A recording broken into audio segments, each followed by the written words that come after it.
Smoke பண்ணுறதுனால நம்மளோட நுரையீரல் டேமேஜ் ஆகும் அப்படின்றது யூனிவர்சல் ஃபேக்ட் எல்லாருக்குமே தெரியும். ஆனால் உங்களுக்கு தெரியாத விஷயம் என்ன அப்படின்னு பார்த்தோன்னா, இந்த மாதிரி டேமேஜ் ஆகிற இல்லை டேமேஜ் ஆகிட்டு இருக்க உங்களோட லங்ஸை வீட்டில் இருக்கிற உணவுப் பொருட்கள் மூலியமாக ஓரளவுக்கு சரி பண்ணவோ இல்லை ரிப்பேர் பண்ணவோ முடியும். அது என்னென்ன ஃபுட் ஐட்டம் அப்படின்றத இந்த லிஸ்ட்டில் பார்க்கலாம்.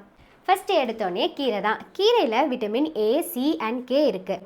அதுக்கப்புறமா கேரட், அதுக்கப்புறம் சக்கரவள்ளி கிழங்குல பீட்டா கேரட்டின் அப்படின்ற ஒரு சப்ஸ்டன்ஸ் இருக்குது.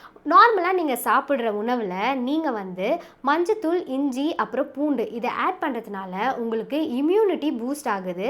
உங்கள் உடம்புல இருக்கக்கூடிய நச்சுத்தன்மைகள் வெளியே போக்குறதுக்கும் உங்களோட லங்கை ப்ரொடெக்ட் பண்ணுறதுக்கும் இது மூணுமே ரொம்பவே ஹெல்ப்ஃபுல்லாக இருக்குது. சிட்ரஸ் பழங்கள் அப்படின்னு சொல்லக்கூடிய ஆரஞ்சு, கிரேப்ஸ், லெமன் இதெல்லாம் இருக்கு இல்லையா, இதை சாப்பிட்றதுனால உங்களோட நோய் எதிர்ப்பு சக்தி அதிகமாகுது, டீடாக்ஸ் பண்ணுது உங்கள் உடம்ப.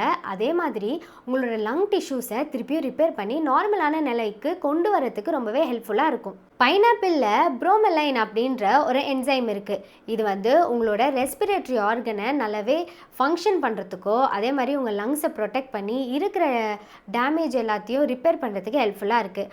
பீட்ரூட்டில் நைட்ரேட்ஸ் அதிகமாக இருக்குது. இதனால் உங்களுக்கு பிளட் ஃப்ளோ ரொம்பவே இம்ப்ரூவ் ஆகி எல்லா டிஷ்யூஸுக்கும் ஆக்சிஜனை ஈக்குவலாக சப்ளை பண்ணி உங்களுக்கு ஸ்மோக்கிங் ரிலேட்டடாக வந்த பிரச்சனைகள் எல்லாத்தையும் சரி பண்ண ஹெல்ப்ஃபுல்லாக இருக்குது. தக்காளியில் லைக்கோபெயின் ரொம்பவே அதிகமாக இருக்குது. இதில் ஆன்டி ஆக்சிடென்ட்டும் அதிகமாக இருக்கிறதுனால உங்களுக்கு ஆல்ரெடி இருந்த வீக்கத்தை கம்மி பண்ணி உங்களோட லங் டிஷ்யூஸை ப்ரொடெக்ட் பண்ணுது.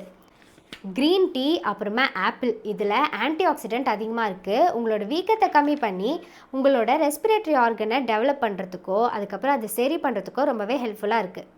இந்த வீடியோவை பார்த்துட்டு இருக்கும் போதே இவங்களுக்கு அனுப்புனா இது கரெக்டாக இருக்கும் அப்படின்னு உங்களுக்கு ஒருத்தவங்களை தோணியிருக்கோம்ல, அவங்களுக்கு இந்த வீடியோவை ஷேர் பண்ணிடுங்க.